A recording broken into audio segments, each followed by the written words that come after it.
Gregetan banget gue ngeliat permainan timnas U23 tadi lawan Laos.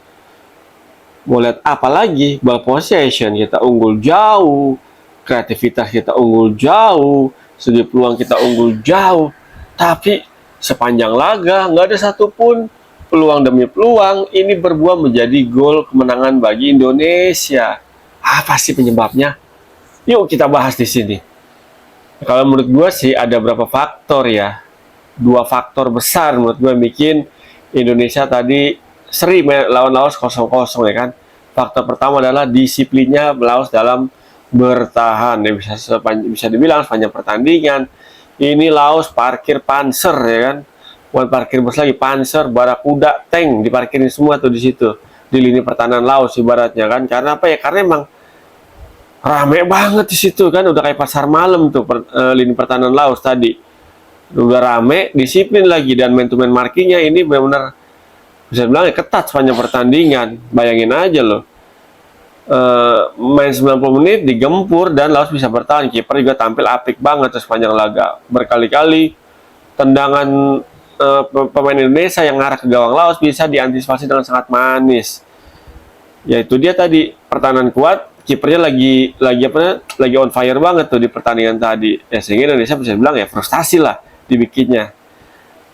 Itu satu sisinya tuh yang bikin Indonesia gagal menang lawan Laos tadi. Lini pertahanan Laos disiplin sepanjang pertandingan, biarpun di ujung pertandingan Laos sudah agak sedikit kedodoran tuh, sempat banyak ruang di lini pertahanannya di akhir-akhir babak kedua ya kan. Tapi ya secara overall mainnya disiplin, tetap nggak serangan balik, nggak kepancing sama permainan cepat, permainan pertahanan garis tinggi Indonesia. Dari sisi Indonesia yang bikin Indonesia gagal bisa menang di pertandingan tadi adalah nggak sering, tapi ya sometimes nih Indonesia gerasa gerusu nih dalam membangun serangan ketika udah masuk sepertiga akhir pertahanan dari Laos. Dan berkali-kali juga final pass ini ya bisa dibilang nggak akurat dan sayang banget tuh berapa kali di sepertiga akhir pertahanan lawan, baik itu umpan crossing ataupun umpan true pass ini bisa dibaca sama lini pertahanan Laos. Ya satu sisi karena Laos pertahanannya memang kokoh, kompak sepanjang pertandingan. Di sisi lainnya ya itu dia pemain Indonesia di beberapa momen kurang sabar dalam melakukan umpan-umpan kunci. Itu yang pertama alasannya kan. Terus yang berikutnya adalah tadi menurut gue yang bikin Indonesia gagal bisa mencetak gol adalah di babak kedua tuh. Ini pelatih Coach Gerald kayak kecepatan masukin Hoki Caraka, narik Jens Reven. Karena apa ya? Karena ya oke tadi atas lapangan nggak merubah situasi juga ya kan, kita tetap kesulitan untuk membuka lini pertahanan Laos, ditambah lagi ketika main umpan crossing ya karena oke posturnya nggak tinggi ya, ketika semua umpan crossing agak sulit untuk berduel main bola-bola atas. Sementara Jens Reven harusnya tadi agak sedikit ditahan dulu tuh, mungkin digantiin menit 70 ke atas ya kan, lebih sering banget Coach Gerald udah gantiin Jens sama Hoki sejak awal babak kedua ya, sehingga ya bagi Laos ini suatu keuntungan ya. Kenapa ya? Berarti opsi main umpan crossing ini lebih mudah diantisipasi sama Laos untuk dipatahkan karena ya postur tubuhnya tidak mendukung untuk kita main bola-bola atas. Itu sisi lainnya. Sisi berikutnya adalah pergantian lainnya adalah Kakang juga menurut gue nih, harusnya Kakang kalau mau diganti jangan masukin siapa tuh namanya, itu nomor punggung 12 kalau salah ya. Itu harusnya yang dimasukin tadi, kalau gue ya, menurut gue nih ya, subjektif sih emang, Rahmat Arjuna harusnya dimasukin. Rahmat Arjuna masuk main di flank kanan, biarpun dia biasa main di flank kiri, dia masuk di flank kanan, terus Robby Darwis tarik sebagai fullback kanan. Karena apa ya? Karena Robby Darwis ini menurut gue daya jelajah kita jadi fullback ini lebih oke dibandingin Kakang, kan dia bisa main turnaik secara simultan. Itu kalau Ben Robby Darwis menurut gue ya.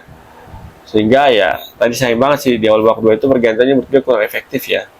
Biarpun ya tenaga baru, tapi ya secara overall ini nggak merubah jalannya pertandingan. Ini tetap kesulitan untuk membongkar lini pertahanan lawan. Terus juga ketika dapat celah di lini pertahanan Laos, kita tetap kesulitan ya, biarpun beberapa kali melakukan coba shoot dari jarak lumayan jauh. Tapi ya itu dia, memang bukan hari Indonesia kali ya. untuk hari ini tadi lawan Laos juga Rafa Strike tadi juga ya bisa dibilang udah oke sebenarnya permainan itu di babak pertama. Babak kedua Rafa Strike lebih lebih ngeluarin skillnya, lebih berkali-kali dapat kesempatan untuk membongkar lini ataupun membuka ruang di lini pertahanan Laos. Tapi ya sayang lagi-lagi itu dia ketika Rafa Strike udah buka ruang, ketika dia mengirimkan umpan kunci ya ini nih menjadi titik lemah Indonesia lainnya adalah finishing ataupun positioning para pemain di dalam kotak penalti lawan. Tadi ada berapa tuh? Hitung satu apa dua tuh? Bola muntah gitu sayang banget tuh, nggak bisa antisipasi bola-bola second ballnya tuh. Sampai positioning main kita lebih oke di kotak penalti, bisa jadi tadi kita bisa bikin gol lewat skema bola muntah ataupun second ball di pertandingan tadi. Juga berapa kali Rafael Strike sama beberapa pemain lainnya tuh ngirim cutback tuh, tapi sayang banget nggak ada yang nyambut lagi-lagi di depan kiper dari Laos tadi tuh. Berapa kali bolanya lewat gitu doang, sayang banget tuh. Seandainya kita lebih oke dalam positioning dalam kotak penalti ya untuk mungkin tadi kita bisa bikin lebih dari 1 gol ya. Tapi itu dia, entah gimana nih peluang Indonesia untuk lolos ke Piala Asia U23 2026 ya, kita nggak tahu 2026 ya apa, pokoknya Piala Asia lah. Lolos kita ke Piala Asia ini menurut gue sih berat ya. Untuk lolos otomatis dalam artian menjadi pemuncak klasmen ataupun lolos dari peringkat 2 terbaik menurut gue agak berat ya. Karena apa? Yang pertama, Korea Selatan itu ya dia menang 5-0 lawan Makau tadi juga main. Terus juga Indonesia sendiri seri 0-0 ya. Kalau kita lihat main hitung-hitungan otomatis ya Korea udah di atas angin nih untuk menjadi pemuncak klasmen di grup yang ada Indonesia, Makau sama Laos. Karena dari segi kualitas main ya nggak bisa dipungkiri, kita bukannya pesimis tapi ya realistis saja gue. Kualitas squad Indonesia saat ini ya kalau dibanding Korea Selatan masih Korea lah 1 ataupun 2 tingkat di atas Indonesia, biarpun dilalahnya di Piala Asia U23 sebelumnya, edisi sebelumnya ketika dilatih Sintayong kita bisa kalahin Korea lewat babak adu penalti. Tapi ini udah berbeda banget squadnya, dia pun masih banyak muka-muka lama. Tapi di Piala Asia kemarin kita punya Marcheng, kita punya Nathan Choaon, kita punya Justin Hapner, terus juga ada Variener juga di lini tengah. Sebentar sekarang kan ada beberapa perubahan tuh di komposisi pemainnya. Dari segi permainan pun ya sih kita main lebih atraktif di bawah coach Gerard Lin ya kan. Kita berani main terbuka, main menekan ya kan. Tapi tergantung lawan juga, lawan Korea kita kalau main terbuka kayak di lawan Laos ya kita bisa jadi lumbung gol juga ya kan. Tapi ya kita bisa diambil dari pelajaran tadi adalah entah kabur apa kagak untuk memperbaiki tadi gue bilang lini serang kita nih, finishing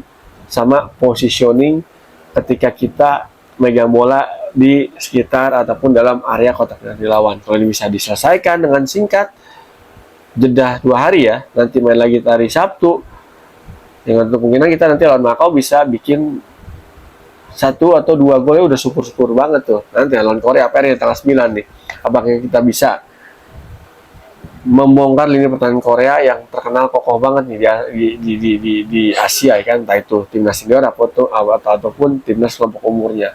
Yang menarik kita nantikan nih. Yang menurut gue sih buat timnas Indonesia, pendukung timnas ya gue sendiri supporter juga, jangan terlalu menaruh ekspektasi tinggi nih bagi timnas U23 di babak kualifikasi Piala Asia U23 kali ini. Untuk lolos otomatis ya dari peringkat 2 terbaik pun agak sulit juga, karena tim-tim lain pasti bakal lebih ngotot lagi untuk memperjuangkan tiket ya. Kita juga pasti lebih ngotot lagi nih. Masih ada kesempatan ada. Kalau kita menang di sisa 2 pertandingan kita lolos. Tapi ya lawan Korea apa yang bisa segampang itu? Sulit menurut gua ya. Tapi ya mari kita nantikan. Yang penting mah dukung terus perjuangan Indonesia, dan gue yakin banget nih dengan hasil tadi bakal lebih terlecut lagi nih semangat dari para skuad Garuda Muda untuk tampil lebih efektif, lebih efisien di match day kedua sama match day ketiga nanti. Dukung terus perjuangan Indonesia ya untuk lolos ke Piala Asia U23 edisi berikutnya. Thank you banget yang udah support channel YouTube gua, channel YouTube gua Irwan Chan melalui konten Pundit Abangan. Thank you sekali lagi udah nonton, dan bosan-bosan untuk support biar channel YouTube gua makin terus berkembang. Dengan cara nontonin, like, subscribe, share juga boleh. Saya coba pamit. Salam olah bola.